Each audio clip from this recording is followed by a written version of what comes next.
অনেকদিন পরে আমরা যখন ছোট ছিলাম, ছাত্র ছিলাম, গ্রামে ছিলাম, তখন যখন আমাদেরকে ডাকা হইতো তখন আমাদের দক্ষিণ পাড়ার লোক ছিল প্রচুর। আমাদের ভাই, তারপর এরা আমাদেরকে যখন সালাম ভাই, যখন এরা আমাদেরকে ডাক দিত তখন আমরা সবাই ডিফেন্ড সহ আমরা সবাই একত্রে মিছিল জোট দিতাম।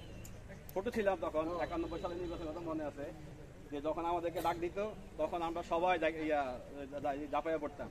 আমাদের মোশন ভাইটা সবাই আমাদেরকে সহযোগিতা করতো এবং সবাই আমাদেরকে ছোট ভাই হিসেবে যখনই আমাদেরকে ডাকতো তখন আমরা পাইতাম। এখনও আজকে যখন আমি আজকে চলে যেতাম ঢাকায়, তারপরে যখন বললো যে আজকে আমাদের প্রোগ্রামটা আছে 2 নম্বর ওয়ার্ডের, তখন আজকে থাকছি যে সবার সাথে পরিচিত হবে এবং আমিও সবার সাথে, হয়তো অনেকে চিনে না, নতুন অনেক ছোটো ভাইরা আছে আমাদের হয়তো চিনে না, এখন হয়তো এই জন্য সবার সাথে পরিচিত হওয়ার জন্য আজকে এখানে আমরা উপস্থিত ছিলাম।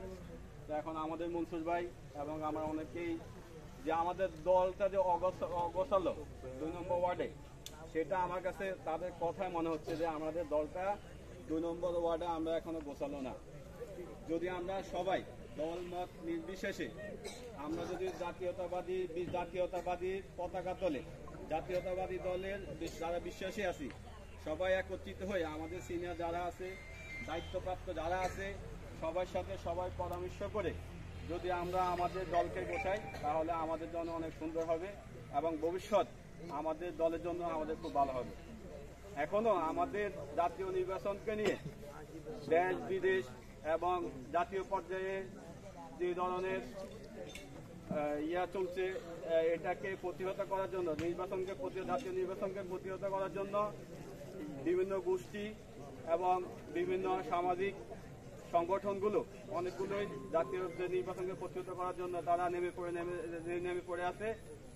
বাংলাদেশ জাতীয়তাবাদী দলের সিনিয়র ভাইস চেয়ারম্যান তারেক রহমানের একই কথা আছে যে সবাই একত্রিত থাকবেন এবং সবাই একত্রিত হয়ে এই সমালোচনাকে এবং এই নির্বাচনকে যে করেই হোক যেন আমরা ডিসেম্বর অথবা আগামী বছরের মধ্যে আমরা নির্বাচন করতে পারি এবং সবাই একত্রিত থাকতে পারি। থাকলে তাহলে আমরা নির্বাচন করতে পারবো এবং দলকে আমরা সুসংগঠিত করতে পারবো। এখন আমাদের কোনোভাবেই নিজেদেরকে চিন্তা করার অবকাশ নাই যে আমরা এখন ক্ষমতা চলে আসছি।